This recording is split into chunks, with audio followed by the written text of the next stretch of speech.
25শে December আর cake থাকবে না, সেটা কি কখনো হতে পারে? সবাইকে হ্যাপি ক্রিসমাস ডেট। এদিকে ভাবি বসে গেছে সকাল সকাল মাংস রান্না করে। আগে ছোটোবেলায় সবাই মিলে পিকনিক করতাম, খুব মজা হতো, কিন্তু এখন আর হয় না। দিনগুলোকে খুব মিস করি, জানি আর কখনো ফিরে আসবে।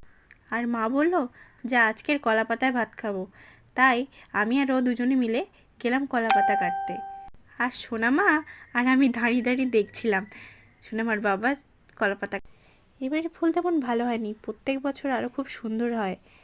আর রোদের আলোয় ফুলগুলোর সৌন্দর্য যেন আরও বেড়ে উঠেছে। তারপর আমরা কলা পাতা কেটে নিয়ে এলাম, এসে তারপরে আমরা সাতারি করে খেতে বসে গেলাম।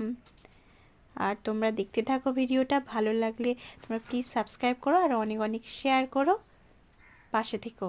Tata, bye bye.